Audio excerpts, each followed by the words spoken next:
आज आप सभी भारत के सबसे महत्वपूर्ण हिस्से का मानचित्रण करने वाले हैं। आज मैं आप सभी को पाक अधिकृत कश्मीर का मानचित्रण करवाने वाला हूं। पाक अधिकृत कश्मीर पे हमारा ज़्यादा जोर रहेगा आज।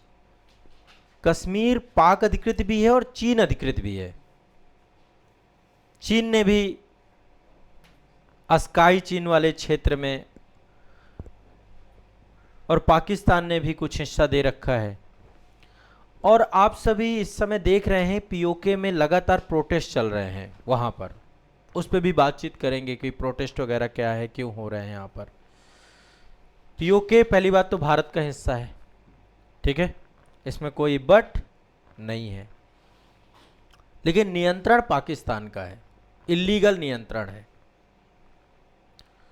यह नियंत्रण आया 1947 में, जब पाकिस्तानी सेना के द्वारा यहाँ पर आक्रमण किया गया, कबीलाई आक्रमण करवाया गया यहाँ पर और अवैध कब्जा किया गया। दो क्षेत्र हैं इसमें, एक आपका एजेके है जिसको आज़ाद जम्मू कश्मीर कहते हैं, और एक आपका गिलगिट बाल्टिस्तान का क्षेत्र है। ये दो भागों में बांट करके पाकिस्तान यहाँ पे प्रशासन करता है। ये जो आप हरे रंग में देख रहे हैं ये आपका गिलगिट बाल्टिस्तान का क्षेत्र है। ये आप देख रहे हैं लाइन ऑफ कंट्रोल है, यहाँ पे हमारी फॉरवर्ड डिफेंस लाइन है, ठीक है, यहाँ पे हमारी चेक पोस्ट है सारी। और ये आपका पीओके वाला क्षेत्र है, गिलगिट बाल्टिस्तान का क्षेत्र है। यहाँ पे आप देखिए ये जो क्षेत्र है पाकिस्तान की इंटरनेशनल लाइन ये है, ठीक है। ये जो हिस्सा देख रहे हैं ये एजेके है, आज़ाद जम्मू कश्मीर बोलते हैं इसको। पाकिस्तान ऑक्युपाइड जम्मू कश्मीर इसको हम कहते हैं, ये पीओके ये भी है, पाकिस्तान ऑक्युपाइड जम्मू कश्मीर है। पाकिस्तान इसे एजेके कहता है, आज़ाद जम्मू कश्मीर। भारत इसको पीओजेके कहता है, ठीक है। ये एक बात हो गई। अब देखो इधर आ जाइए, लाल रंग में आ जाइए, ये लाल रंग में ये वाला हिस्सा ये चाइना अधिकृत कश्मीर है। लद्दाख वाला रीजन है वैसे जनरली, अभी है लद्दाख का उत्तर पूर्व का क्षेत्र, काफ़ी ऊंचा है, ठंडा बहुत है, ये पठारी क्षेत्र है, कोल्ड डेजर्ट है आपका।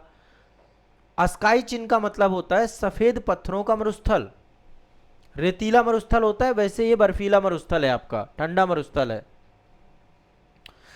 चीन ने 1950 के दशक में चुपके से कब्जा करना शुरू किया था इसको, और 1962 के युद्ध में पूरी तरीके से अपने नियंत्रण में ले लिया था।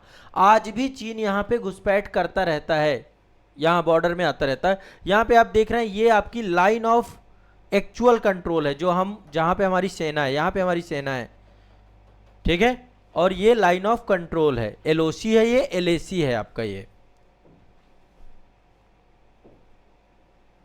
बाकी ये लद्दाख रीजन है, लद्दाख का मानचित्रण अलग से करेंगे एक सेशन में।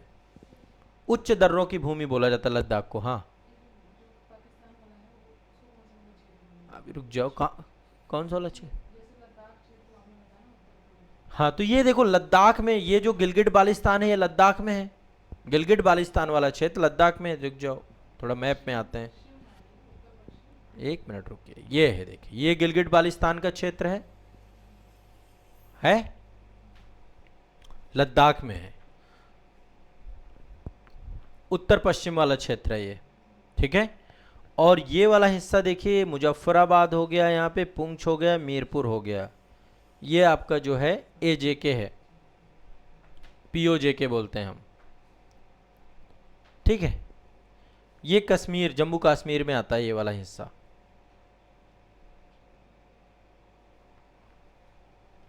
आप देखते होंगे गूगल में बहुत सारे मैप ऐसे हैं जिनसे ये हिस्सा जो है भारत के हिस्से में नहीं दिखाया जाता है। गूगल में ऐसे बहुत, मैं भारत सरकार को बकायदा गूगल को नोटिस भेजना चाहिए कि इस तरीके के मैप को, बहुत सारे मैप आप देखेंगे, ठीक है। पाकिस्तान भी कई बार ये पूरे हिस्से को दिखाता है, पाकिस्तान का मैप भी आपको दो मैप मिलेगा, ये हिस्सा वो अपने मैप में दिखाता है, और कई बार देखेंगे केवल पाकिस्तान का, ठीक है, यहां से हिस्सा दिखेगा। एक्चुअल में भारत पूरा ये है। तो आइए आज थोड़ा सा इसके बारे में बहुत बढ़िया से समझेंगे। देखिए अल्टीमेट कहानी 1947 से ही बिगड़नी चालू होती है, और इसके पीछे यदि कोई जिम्मेदार व्यक्ति था तो एक व्यक्ति था, राजा हरि सिंह। यही होता है, डिसीजन मेकिंग जब नहीं होती अच्छी दूरदर्शी नहीं होता शासक। हरि सिंह दूरदर्शी नहीं थे। 26 अक्टूबर 1947 को राजा हरि सिंह ने विलय पत्र किया था इंस्ट्रूमेंट ऑफ एक्सेशन पर, और उसी समय काल पे कबीलाई आए थे, पाकिस्तान सेना के ही लोग थे। अवैध कब्जा हुआ था इस क्षेत्र में। अभी भी क्या इस क्षेत्र में चुनाव तो होते नहीं है, भारत का ही हिस्सा है, लेकिन चुनाव नहीं होते, पाकिस्तान ऑक्यूपाइड है, तो हम 24 सीटें यहां आरक्षित रखते हैं। 24 सीटें यहां पे हमने छोड़ रखी हैं।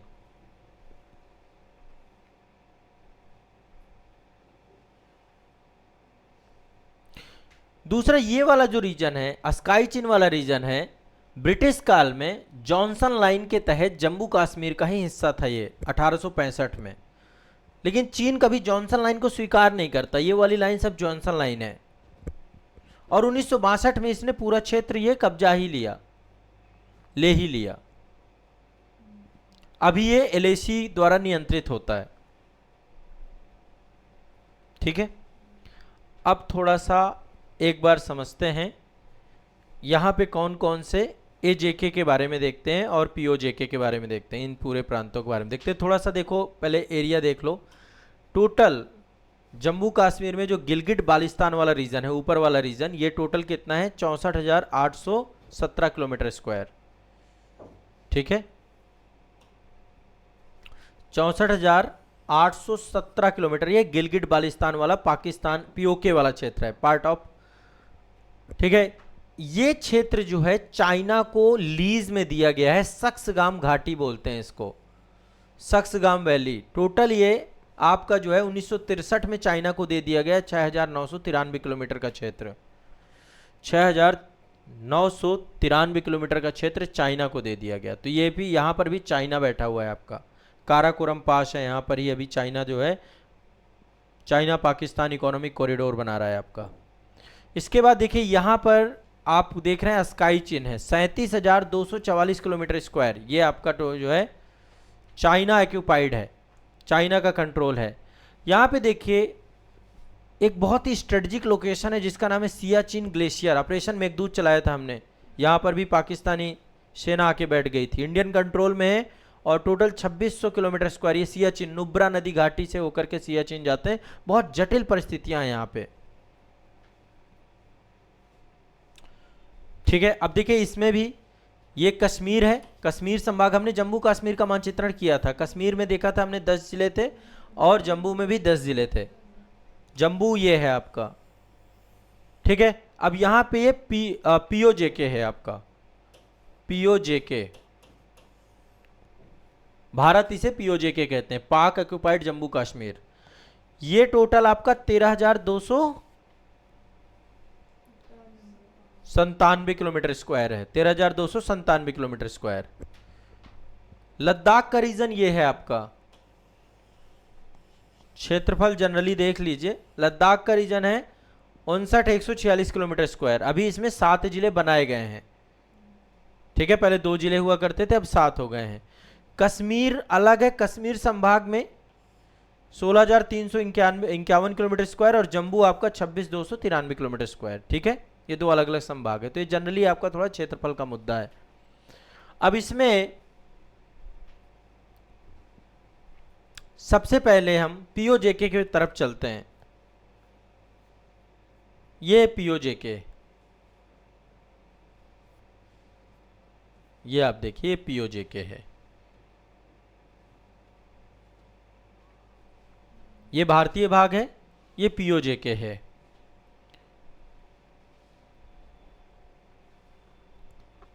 पाकिस्तान ऑक्युपाइड जम्मू कश्मीर।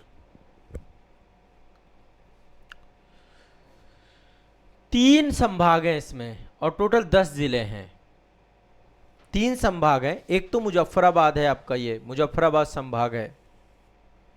हमेशा आप देखते होंगे यहीं पर सर्जिकल स्ट्राइक वगैरह, ये पूरा यहाँ से आतंकवादी टेररिस्ट लॉन्च पैड बना हुआ है पूरा। यहाँ से बहुत घुसपैठ होती है। मुजफ्फराबाद, मुजफ्फराबाद में 3 जिले आते हैं, मुजफ्फराबाद, नीलम जिला और झेलम घाटी। ऊपर देखिए यहाँ पर ये है ना आपका नीलम,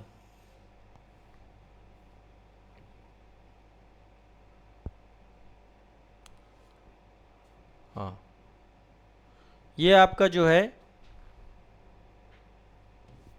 इस वाले में, हाँ ये है आपका नीलम वैली है आपका, मुजफ्फराबाद है और झेलम घाटी।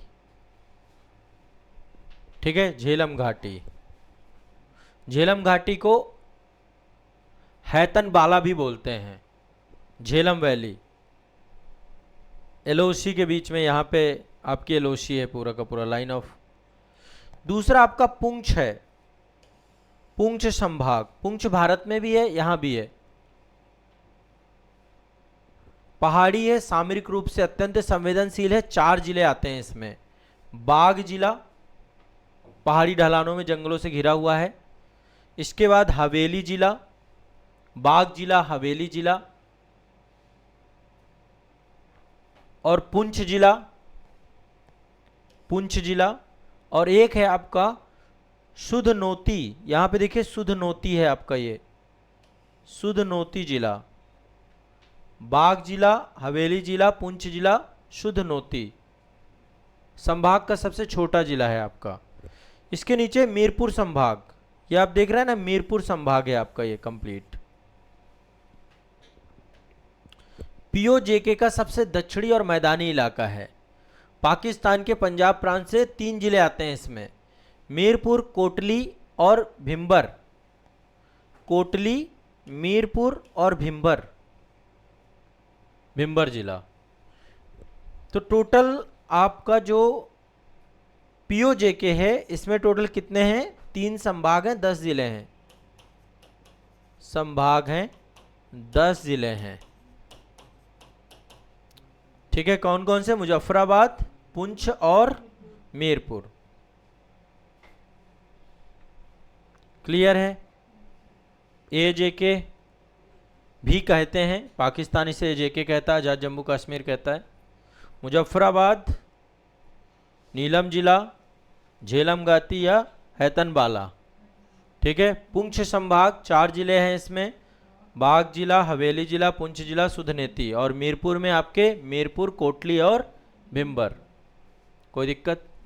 इसके बाद देखिए गिलगिट बाल्टिस्तान का क्षेत्र है, ये ऊपर वाला क्षेत्र गिलगिट बाल्टिस्तान का, पाकिस्तान का ये अधिकृत क्षेत्र है। पीओजेके विशाल उत्तरी हिस्सा है और इसमें 3 संभाग हैं, 14 जिले हैं।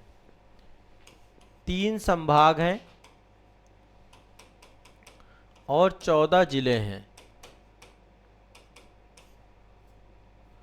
3 संभाग और 14 जिले हैं।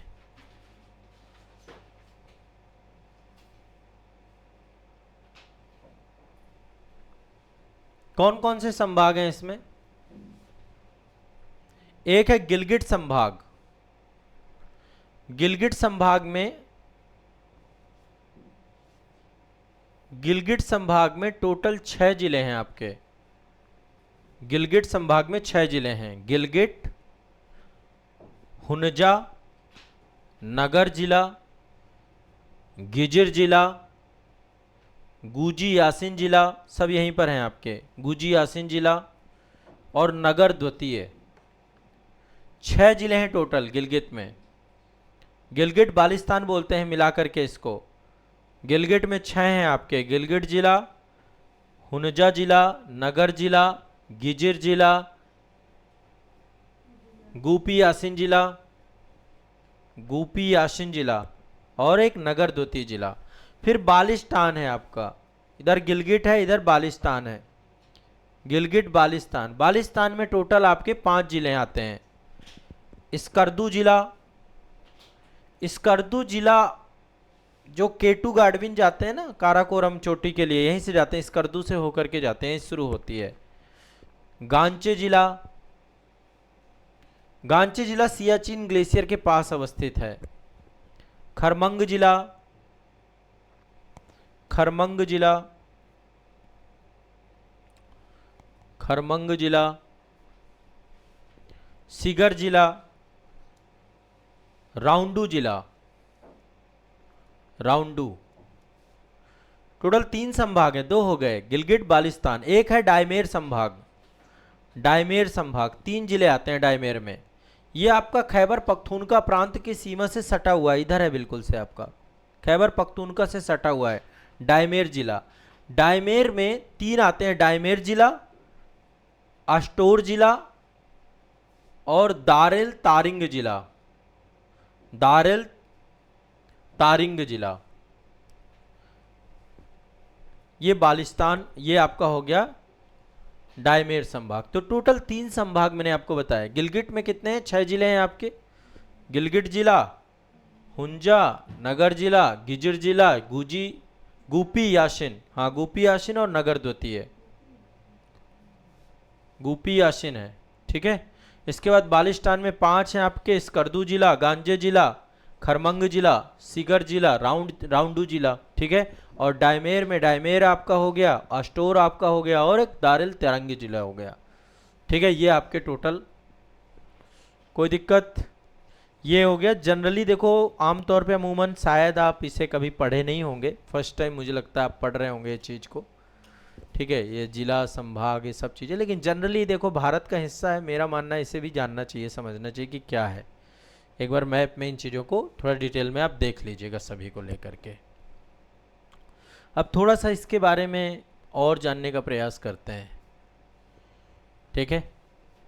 अस्काई चिन्ह भी आपका है, अस्काई चिन्ह पे भी आएंगे, लेकिन पहले थोड़ा सा इसको, अस्काई चिन्ह देखिए टोटल जो क्षेत्र है आपका ये कितना है, लगभग 38,000 के आसपास है।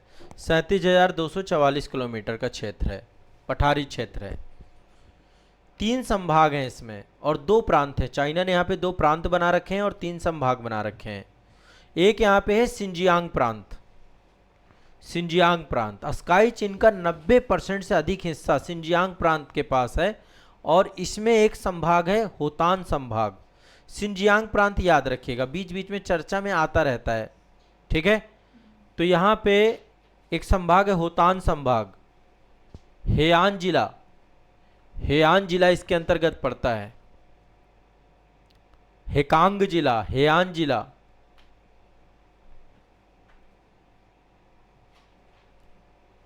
ठीक है।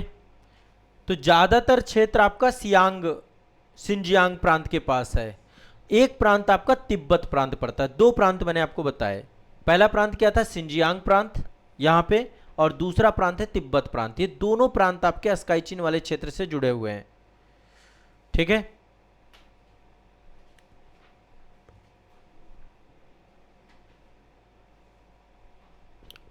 ठीक है, तिब्बत वाला क्षेत्र में नागरी संभाग लगता है आपका, नगारी संभाग, नगारी संभाग, वहां पे रुटोक जिला है आपका। एक और क्षेत्र है सक्सगाम वैली, ये वाला रीजन, सक्सगाम घाटी का क्षेत्र। ये भी टोटल कितना है? 6,993 वर्ग किलोमीटर। कई जगह पे डेटा आपका 5,000 कुछ आता है, ठीक है। एक बार और वेरीफाई कर लीजिएगा। 5,180 वर्ग किलोमीटर के आसपास भी आता है, 5,180 वर्ग किलोमीटर। इसको एक बार देख लेंगे, 2 डेटा। तो ये 1963 में एक अवैध समझौते के तहत चाइना को सौंपा गया। भारत इसको स्वीकारता नहीं है। काराकोरम पर्वतमाला के उत्तर वाला क्षेत्र है आपका सक्सगाम वैली पूरी की पूरी। तो ये सिंजियांग प्रांत के अंतर्गत आता है। ये भी सिंजियांग प्रांत काफी बड़ा है, अस्काई चिन्ह का कुछ क्षेत्र आता है और सक्सगाम वैली भी उसी में आती है, ठीक है। तासकुरगन जिला आता है यहाँ पे एक, और एक यहाँ पे जो है ये चेंग जिला पड़ता है चाइना का, ठीक है, उसी के साथ जुड़ा हुआ है ये आपका। अब यहां को लेकर के, इसको लेकर के 2-3 बातें और समझ लेते हैं हम लोग। देखो, भारत अपने राजनीतिक मानचित्र में इस पूरे क्षेत्र को सिर्फ मानता नहीं है, हमारा दावा है सारी चीज़ें, लेकिन ओवरऑल वास्तविक धरातल ये है आपकी, जितना मैंने आपको बताया रियलिटी ये है। यहाँ चाइना बैठा है, यहाँ चाइना बैठा है, यहाँ पाकिस्तान बैठा है, यहाँ पाकिस्तान बैठा है। कश्मीर का इतना क्षेत्र भारत के नियंत्रण में है, जहाँ हमारी, यानी आप इसको देखें, यदि लोकेशन वाइज देखिए कैसे घिरा हुआ है पूरा क्षेत्र, तभी यहाँ पे इतनी इंसर्जेंसी और ये सारी चीज़ें हैं। बहुत स्ट्रेटजिक लोकेशन है आपकी।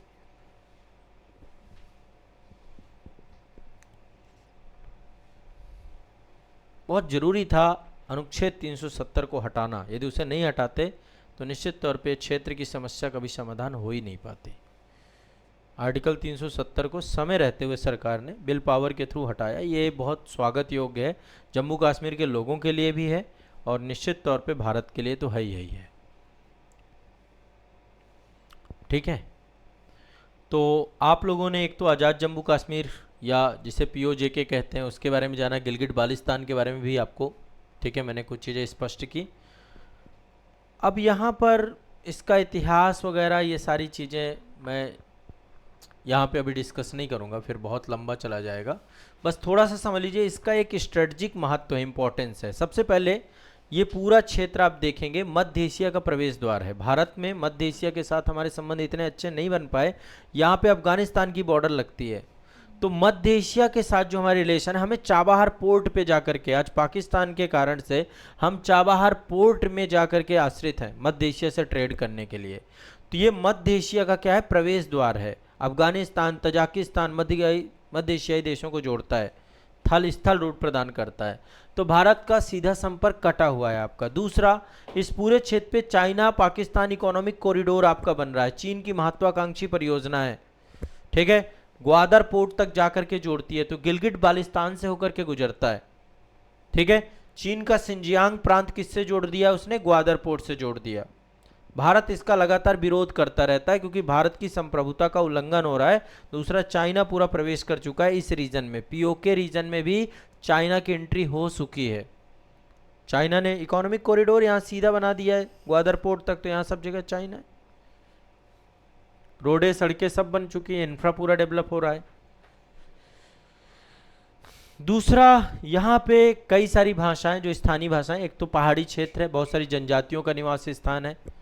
धार्मिक रूप से इस्लामिक लोग ज़्यादा हैं, शिया सुन्नी इस्लामिक संप्रदाय के लोग रहते हैं और बहुत सारी स्थानीय भाषाएं बोलते हैं यहाँ पे, बाल्टी, सीना, बरुस्की, बाखी, ये सब भाषाएं बोली जाती हैं। ठीक है, ये वाले क्षेत्र में थोड़ी मिली जुली संस्कृति है, पंजाबी संस्कृति भी है, पंजाबी कल्चर भी है, पहाड़ी कल्चर भी है, पोटोहारी कल्चर भी है, जो भी यहाँ के कल्चर हैं। पाकिस्तान एक बहुत बड़ा गेम कर रहा है इस पूरे क्षेत्र में, जानबूझ करके यहाँ पर सुन्नी बहुल आबादी को बसाता चला जा रहा है, यहाँ की डेमोग्राफी खराब कर रहा है और इस कारण से स्थानीय लोगों में भारी असंतोष है। असंतोष के कई कारण हैं। चाइना पूरी तरीके से पाकिस्तान एक विफल राष्ट्र में कन्वर्ट हो चुका है। वो अपने देश की ना तो आबादी, नागरिकों, किसी के हित में कुछ नहीं सोच रहा है क्योंकि उसके दिमाग में एक ही चीज़ चढ़ा हुआ है, एक भूत चढ़ गया है, सैन्यीकरण। उस चक्कर में वो इकोनॉमी पे ध्यान नहीं देता है। आज उसकी बहुत बुरी स्थिति है पाकिस्तान की, आवाम बहुत परेशान है वहाँ पे। दूसरा, वहाँ पे सेना का बहुत हस्तक्षेप है, डेमोक्रेसी किसी काम की नहीं है वहाँ पे। ठीक है, नाम मात्र की डेमोक्रेसी है। यहाँ पे उइघुर मुसलमान रहते हैं। सिंजियांग प्रांत जो आपका है चाइना का, ये पूरा जो सिंजियांग प्रांत है, यहाँ पे उइघुर मुसलमान रहते हैं और चाइना इनके साथ, देखो चाइना की डबल पॉलिसी, पाकिस्तान कभी आवाज़ें भी नहीं उठाता है, वहाँ पे मुसलमानों के साथ बहुत प्रताड़ना होती है उइघुर मुसलमानों की। उइघुर भाषा चलती है वहाँ पे। उइघुर भाषा में इसे सफ़ेद पत्थरों का, ये जो अस्काई चिन्ह लिखा हुआ है ना, इसका मतलब होता है मरुस्थल, सफ़ेद पत्थरों का मरुस्थल। ठीक है, अमानवीय क्षेत्र है, यहाँ पे लोग नहीं रहते, यहाँ पे ज़्यादातर पानी की झीलें पाई जाती हैं। इनफैक्ट कई सारी झीलें ऐसी हैं जो खारे पानी की झीलें हैं यहाँ पे, तो झीलों का क्षेत्र है आपका ये। ठीक है, सक्सगाम घाटी भी, ये भी आपका दुर्गम क्षेत्र है, काराकोरम पास के उस तरफ उत्तर में अवस्थित है।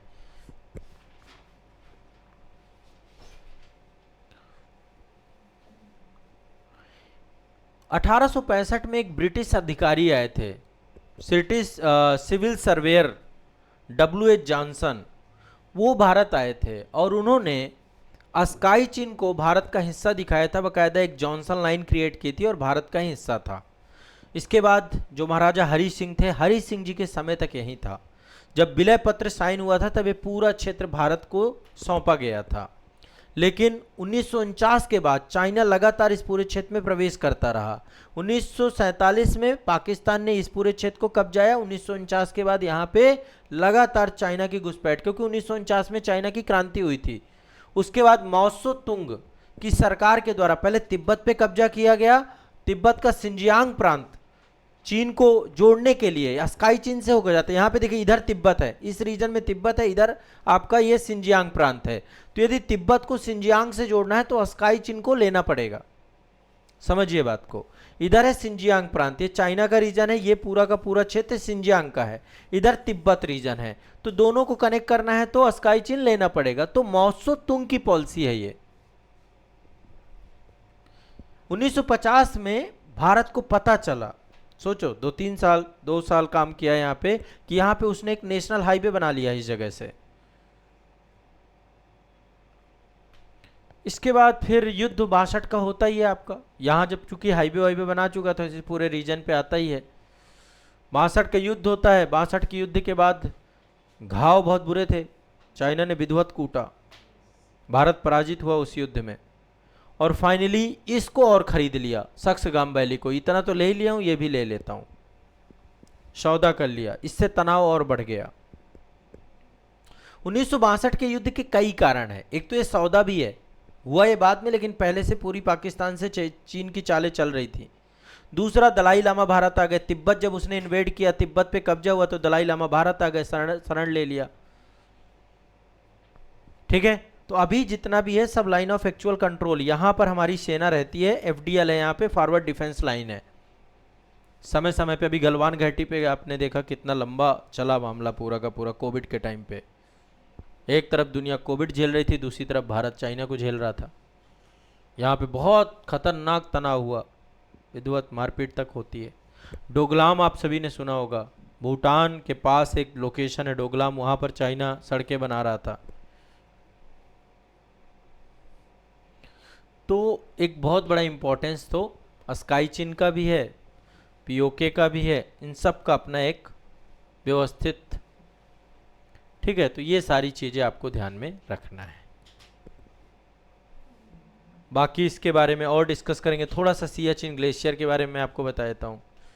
सियाचिन ग्लेशियर दुनिया का सबसे स्ट्रेटजिक युद्ध स्थल है, दुनिया का सबसे ऊंचा युद्ध क्षेत्र आपको बोलते हैं इसको। सामरिक रूप से भारत के लिए एक वरदान है। हम यहाँ बैठ गए जा करके, तो हम यहाँ भी नज़र रख सकते हैं, यहाँ भी नज़र रख सकते हैं, हर जगह, क्योंकि बहुत हाइट में अवस्थित है। ये बहुत स्ट्रेटजिक लोकेशन है आपका। हम पूरा गिलगिट बाल्टिस्तान और इधर स्काई चीन सब क्षेत्रों को जीत सकते हैं, देख सकते हैं। यदि सियाचिन नहीं होता ना, तो समझ लीजिए बहुत बुरी स्थिति हो जाती। ठीक है, तो सियाचिन ने एक तो पहली बात है ये दुर्गम क्षेत्र, और ऑपरेशन मेघदूत हुआ था 1990 के दशक में। उस दौरान ये पाकिस्तान ने यहाँ पे अवैध कब्जा यहाँ पे भी किया, लेकिन भारत ने, भारतीय सेना ने पराजित कर दिया। ठीक है, बाकी देखो इस पूरे रीजन की इकोनॉमी ये भी टूरिज्म आधारित है। यहाँ पे भी लोग टूरिज्म पे ही जी रहे हैं, एग्रीकल्चर वगैरह है नहीं, बहुत बुरी कंडीशन है यहाँ के लोगों की। और यहाँ भी कुछ नहीं, ये भी टूरिज्म ही है, लोग स्काई चीन भी घूमने घामने के लिए जाते हैं बस, जनरली कुछ नहीं है, बर्फीला क्षेत्र है। ठीक है, यहाँ पे पैगोंग सो झील का नाम आपने सुना होगा, लद्दाख में पड़ती है, थोड़ा सा स्काई चीन वाले क्षेत्र में। 134 किलोमीटर झील है आपकी, 1/3 हिस्सा भारत में है, बाकी हिस्सा चाइना के पास है। ठीक है, कहते हैं इस झील का रंग बदलता है समय समय पे, नीले रंग, मतलब वही आसमान का कलर बदलेगा, कभी बादल सफ़ेद होते हैं, पानी। अंतरिक्ष का जो कलर है नीला क्यों है? कई सारे कारण बताए जाते हैं। ऐसा बताया जाता है कि एक तो बिग ब्योर है ना, प्रिज्म से आपने वो सुना होगा ना, कि नीले रंग को छोड़ करके बाकी सारे कलर अवशोषित हो जाते हैं, वही रिफ्लेक्ट होता है, उसी का प्रकीर्णन होता है। दूसरा ऐसा है, समंदर जो है ना, पृथ्वी में ज़्यादातर क्या है, पानी है, तो उसका रिफ्लेक्शन है वो, कई कारण है उसको लेकर के। नुब्रा नदी घाटी है यहाँ पे, जहाँ से सियाचिन ग्लेशियर जाते हैं हम लोग। ठीक है, यहाँ पे 2 कुबड़ वाला ऊंट पाया जाता है। ठीक है, लेह के पास एक ऐसी सड़क है, जब आप कभी लेह वगैरह जाएंगे तो यहाँ पे एक मैग्नेटिक हिल है, एक ऐसी सड़क है जहाँ पे गाड़ियाँ जब वहाँ से निकलती हैं तो वो गाड़ियों को ऐसे विपरीत दिशा में ढेलती है या खींचती है। वो पहाड़ी मैग्नेटिक हिल बोलते हैं उसको, चुंबकीय पहाड़ी। उसके अंदर लोहा है और वो मैग्नेट की तरह व्यवहार करता है, और गाड़ियाँ भी लोहे की होती हैं आपकी। तो ये घटना यहाँ पे मैग्नेटिक, वहाँ पे, और हमारे क्षेत्र का आदमी चला जाए गाड़ी लेके, पक्का यहाँ भूत है।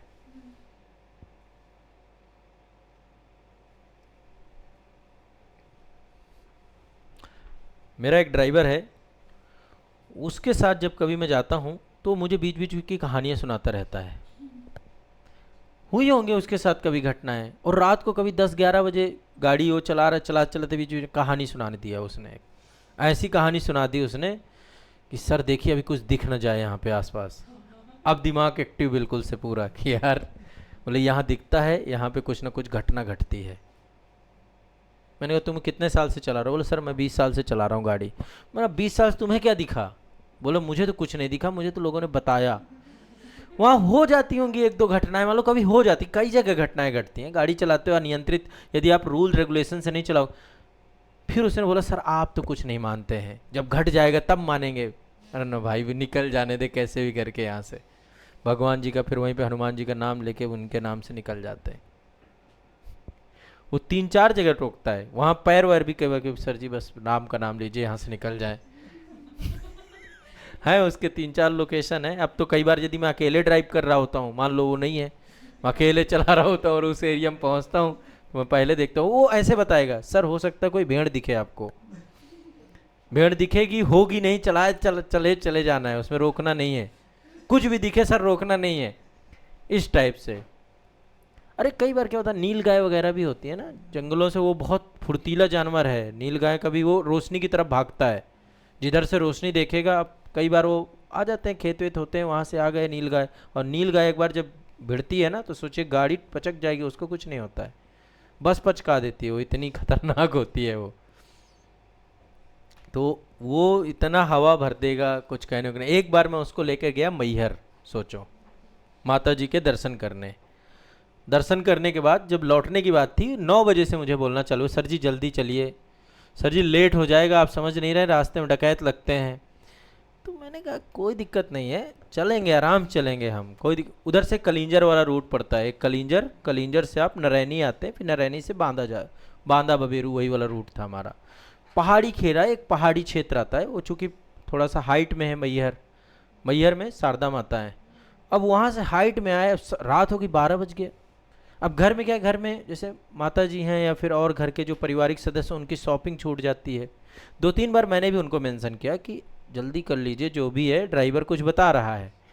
उन्होंने बोला कुछ नहीं होता है हम लोग। और ये बात थी न्यू ईयर की, देखो 31 दिसंबर के दिन हम गए थे कि जाएंगे माता जी के दर्शन करेंगे और फिर इसके बाद घर चले आएंगे। ड्राइवर बोल रहा है चलना पड़ेगा, चलना है। अब वो गाड़ी थी हमारे पास टवेरा जानते हैं, टवेरा गाड़ी थी। उसमें क्या था, उसमें वो वाला सिस्टम नहीं था कि जैसे अब 31 दिसंबर को ठंड बहुत पड़ती है, आप सभी जानते हैं, फॉग हो जाता है, और पहाड़ी क्षेत्रों में, घाटी क्षेत्रों में तो बहुत फॉग हो जाता है। मतलब ऐसा था कि विजिबिलिटी बहुत कम थी। अब हमें निकलते निकलते 11 बज गए। उसने बोला सर मैं चल तो रहा हूँ, ड्राइव भी कर रहा हूँ, कुछ भी होगा मैं गाड़ी रोक दूंगा यदि कोई भी दिख गया मुझे, क्योंकि ड्राइवर को बहुत मारते हैं वो। और बोला पक्का मिलते हैं सर, यदि कोई दिख गया। मैंने कहा चलाओ अब यहाँ पे, अब तुम बताओ कौन चलाए गाड़ी, तो तुम्हारी जिम्मेदारी है, चलाओ, जो होगा देखा जाएगा साथ में। अब वहाँ विजिबिलिटी नहीं, 10-15-20 मीटर दिख रहा था, राम राम, गाड़ी ना आगे गाड़ी ना पीछे गाड़ी, घाटी वाला क्षेत्र, बीच बीच में। बोलता है सर जी यहीं आगे मिलते हैं। अंदर जितने भी लोग बैठे थे सब सन्नाटे में, सबको बता दी गई कहानी, बच्चों को छोड़कर सबको बता दिया गया कि यहाँ कुछ गड़बड़ है। वो भी, उसने ये भी बता दिया था कि यदि कुछ पहने वहने हो गले वले में, हाथ में, तो वो भी निकाल के कहीं छुपा दो, कुछ कर दो, क्योंकि मैं तो गाड़ी रोक लूँगा जैसे ही दिखेंगे। भगाऊंगा तो ड्राइवर को मारते हैं, आगे फिर पकड़ लेंगे मुझको। उसने वो क्लियर कर दिया पूरी कहानी। अब न्यू ईयर आ गया, 12 बज गए रात, हमारी गाड़ी में शांत, किसी को न्यू ईयर याद नहीं है कि न्यू ईयर आ गया। अब उसमें क्या है कि हीटर की व्यवस्था नहीं थी, तो क्या होता था, एक आदमी को बाहर निकल के पूरा उसका फॉग वो हटाना पड़ता था। कागज़ रख रखे थे हमने, एक निकलते थे, निकल के हमारे जीजा जी थे, उनको ड्यूटी दे दी गई कि आप जो है थोड़ी देर अंदर, बीच बीच में मैं भी जाऊं। मैंने कहा ऐसी गाड़ी है कि इसमें बार बार बाहर और उतार रहा है, ठंड बहुत है, दूसरा ये डरवाए अलग पड़ा है। राम का नाम लेते लेते हम लोगों ने वहीं से हनुमान चालीसा स्टार्ट की, कई सारी चौपाइयाँ। पिताजी ने कहा कि इन सब चौपाइयों से कोई ऐसे दुष्ट प्रकृति के लोग नहीं आते। ऐसे करके चलते चलते 1 बज गया, अभी चल रहे हैं, तभी रास्ते में अचानक एक 4-5 लोग हाथ में रेंच ऐसे, मतलब कुछ सामान, डंडे लाठियाँ ऐसे करके लिए दिखे। बोला सर जी वो खड़े हैं। सबकी जान निकल गई, देखिए सबकी जान निकल गई। मैंने कहा आराम आराम चलता जा, बोला मैं नहीं चलाऊंगा। उसको थोड़ा मोटिवेट किया, मैंने कहा देखो विपत्ति का समय में ऐसे नहीं करते हैं। फिर वो आराम से चलाता गया चलाता गया। जब नज़दीक पहुंचे हम, अच्छा ये बोलता जा रहा है मैं खड़ी कर दूं। हमने कहा खड़ी नहीं करना, आप चलते जब रोकेंगे तब देखा जाएगा किस पर्पज़ से रोक रहे हैं। अच्छा उस समय पे किस्मत थी, एक स्टूडेंट थे हमारे, वो उसी क्षेत्र में डीएसपी के पोस्ट पे थे। तो मुझे कई बार ये लग रहा था कि मैं उसे फ़ोन कर दूं कि आसपास की कोई चौकी हो तो वहाँ से एक गाड़ी भेज दो तो सुरक्षित निकल जाए हम इस क्षेत्र से कैसे भी करके। आगे से तो रात को 11 बजे तो नहीं निकलेंगे यहाँ पे, वो जंगली क्षेत्र है, कोई आगे पीछे गाड़ी नहीं, कोई ट्रक नहीं। अच्छा वो बार बार कह रहा है देखो सर एक भी गाड़ी नहीं चल रही ना, इसका मतलब उनको सबको पता है यहाँ घटनाएं घटती हैं, अब आज हम फंस गए हैं। अब वो लोग, वो क्या था, किसी का ट्रक खराब हो गया था तो अपना रिंच इंच लेकर के अपना टायर चेंज कर रहे थे। फिर उसके बगल से निकले, थोड़ा सांस में सांस मिली। फिर वो पूरा रास्ता हमारा कलिंजर पहुंचे, कलिंजर जब नरैनी पहुंचे तब जाके हैप्पी न्यू ईयर निकला 3 बजे। सबने बड़ी दबी आवाज में हैप्पी न्यू ईयर बोला, तब जाके सांस में सांस आई कि भाई। तो वो ड्राइवर कई बार वो तो इस तरीके की कहानियां सुनाता रहता है। अब उसको मैंने प्रोहिबिटेड भी कर दिया, अब तो मैं लेके भी कम कम जाता हूँ। तो वो क्या करेगा, अलग ही हवा भर देगा दिमाग में, है ना। जैसे मैं एक बार पन्ना घाटी ले गया, पन्ना घाटी में बताया सर जी यहीं से बहुत सारे लोग मर के गिरते हैं, गाड़ियाँ गिर जाती हैं, बसें गिर जाती हैं, यहाँ लोग लगते हैं। वहीं पास में एक मंदिर बना हुआ है, जब घाटी से उतरते हैं चढ़ते बोले आप जाके तुरंत टेक के आइए ताकि गाड़ी को कोई दिक्कत ना हो। वो इतना मतलब चीज़ में साइकोलॉजिकली भर देगा, फिर मजबूरी उतर के वहाँ पे जाके टेको। नारियल भी कहे, नारियल एक खरीदिए सर, वो भी चढ़ाना पड़ेगा। बहुत खतरनाक मतलब वो था। अब तो दिल्ली का ही था वो व्यक्ति। ठीक है, तो हम थे यहाँ पर, एक आपकी झील है पेगंगसो हो गया, नुब्रा नदी घाटी हो गया, मैग्नेटिक हिल आपकी है, एक सो मोरारी करके यहाँ पर झील है जास्कर घाटी में। ठीक है, लोग ट्रैकिंग करने के लिए बहुत जाते हैं। लोग जो है बाइकर्स होते हैं, बाइक पकड़ते हैं, हार्ले डेविडसन और ये बुलेट वाले, जावा वाले, बहुत सारे लोग यहाँ से। पूरा रूट बहुत अच्छा है। आप अटल टनल होते हुए रोहतांग से लेकर जो पूरा ये मनाली वाला रूट है, लेह मनाली रूट, ये बहुत शानदार रूट है, तो लोग इसका भी आनंद लेते हैं। तो 24 सीटें हमने यहाँ पे छोड़ रखी हैं पीओजेके के लिए, पाक अधिकृत कश्मीर के लिए। ठीक है, अब ये वाले रीजन के लिए माफ कीजिएगा, यहाँ तो है ही नहीं कोई सीट, ये तो यूटी में आ गया। इस वाले रीजन के लिए हमने 24 आपकी छोड़ रखी हैं सीटें पीओजेके के लिए। ठीक है, खाली सीटें हमने छोड़ रखी हैं। ठीक, दुनिया की सबसे ऊंची सड़क यहीं पर अवस्थित है, बॉर्डर रोड ऑर्गेनाइजेशन है। लद्दाख में एक चुमुर क्षेत्र है, चुमुर क्षेत्र पर जो है उर्मिंगला दर्रा है, उर्मिंगला दर्रा के पास दुनिया के सबसे ऊंची डामर वाली सड़क बनाई गई है। एवरेस्ट का बेस कैंप भी यहां पर अवस्थित है लद्दाख वाले क्षेत्र में। ठीक है,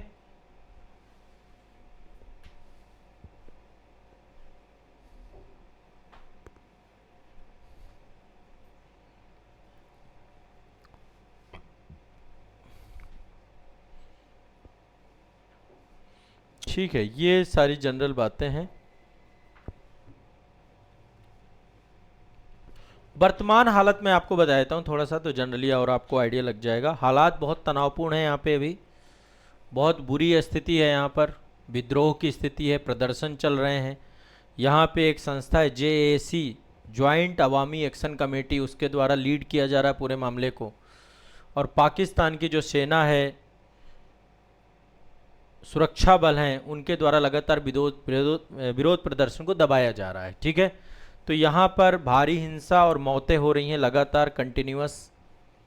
सरकार के आप देखेंगे बहुत सारे वीडियो आपको मिल जाएंगे, कभी आप सर्च करिए इस पूरे क्षेत्र में। तो एक तो ये है, लंबे समय से मार्च चल रहा है और ये आज़ादी के नारे लगा रहे हैं, यहाँ पे भारत के साथ जुड़ने की बात कर रहे हैं। तो बहुत सारी राम प्रसाद बिस्मिल की पंक्तियों के लोग वहाँ पर गाने, सरफरोशी की तमन्ना, इस तरीके के गाने चल रहे हैं। तो ये पाकिस्तान विरोधी, यहाँ पे बड़े मानवाधिकारों का हनन है इस पूरे क्षेत्र में। दरअसल पाकिस्तान सरकार के सामने पीओके के लोगों के द्वारा 38 सूत्रें मांगे रखी गई हैं। देखो यहाँ चुनाव होते हैं, होते भी हैं, तो कोई मतलब नहीं है। ठीक है, इन्होंने 38 सूत्रें मांगे रखी हैं और इन्होंने कहा है कि बहुत सारे रिफ्यूजी यहाँ पर हैं, बहुत सारी सीटें रिफ्यूजी भी हैं यहाँ पे। 12 सीटें शरणार्थियों की सीटों को लेकर के यहाँ पे रखा गया है। तो उन सब को लेकर के जितने भी शरणार्थी जो सीटें हैं, ज़्यादातर सीटें सब लाहौर, रावलपिंडी, इन सब जगहों से भर लिया जाता है। इन क्षेत्रों का रिप्रेजेंटेशन बहुत कम है। तो एक तो ये अपना रिप्रेजेंटेशन चाहते हैं, दूसरा यहाँ पे जो आईएसआईएस है, सेना है, ये लगातार धांधली करती है। कठपुतली सरकार यहाँ पर ठोप दी गई है। यहाँ पर जो लोग चुनाव जीतते हैं उनको शासन सत्ता पे बैठने नहीं दिया जाता है। तो यहाँ पे लगातार, और महंगाई बहुत है, बिजली बहुत महंगी है, टैक्स बहुत देना पड़ता है, सामान्य सुविधाएं नहीं है, ईंधन की, राशन, सब्जी सब बहुत महंगा हो चुका है इस समय पाकिस्तान में। लोग भूखमरी की कगार पे हैं, आप ये समझ लीजिए, इतनी बुरी कंडीशन है। लोग सामान्य जनजीवन, मतलब आप सोचिए, जहां 100 ग्राम दूध 500 रुपए, इतनी छोटी छोटी थैलियां मतलब दूध की आ चुके हैं। हमारे 1 लीटर 50, आप इतना लाते हैं, वहां 100 ग्राम दूध की थैली भी मिल रही है और उसका रेट 100 रुपए के आसपास है। ये कंडीशन है। आटे के 1-1 किलो के पाउचेस बिक रहे हैं। तो कंडीशन बहुत खराब है। यहाँ की पूरी अर्थव्यवस्था तहस नहस हो चुकी है और बहुत लंबे समय काल से चलता जा रहा है। ठीक है, तो लगातार लोग जो है यहाँ के पंजाबी जो नौकरशाह हैं, ब्यूरोक्रेसी है, आईएसआईएस है, सेना है, सरकार है, इन सब से अब अपने आप को ऊब चुके हैं यहाँ के लोग। देखो पाकिस्तान देखिएगा बहुत जल्दी कई भागों में बटा हुआ दिखेगा आपको। तो बलूचिस्तान में लगातार चल रहा है, सिंध प्रांत में भी लगातार अलग सिंध की मांग चल रही है, पंजाब प्रांत हो गया, खैबर पख्तूनख्वा हो गया, हर जगह लगातार लोगों में विरोध है और यही स्थिति गिलगिट बाल्टिस्तान में है। ठीक है, तो ये सारी चीज़ें आपको दिमाग में बैठानी है। बाकी जो भी चीज़ें होंगी आगे डिस्कस करेंगे। इस क्षेत्र में खनिज संसाधन बहुत है, कीमती पत्थर बहुत हैं, है ना, खनिजों से भरा हुआ नीलम घाटी, मुजफ्फराबाद का क्षेत्र, बहुत कीमती रत्न यहाँ पर पाए जाते हैं, जिप्सम, संगमरमर, बहुत सारी चीज़ें हैं यहाँ पे। ठीक है, तो वो सारी चीज़ों पर जो है यहाँ के लोगों को बेनिफिट नहीं मिलता है किसी भी तरीके से। ठीक है, तो ये पूरा का पूरा मैपिंग और मुद्दा है यहाँ पे। चलिए।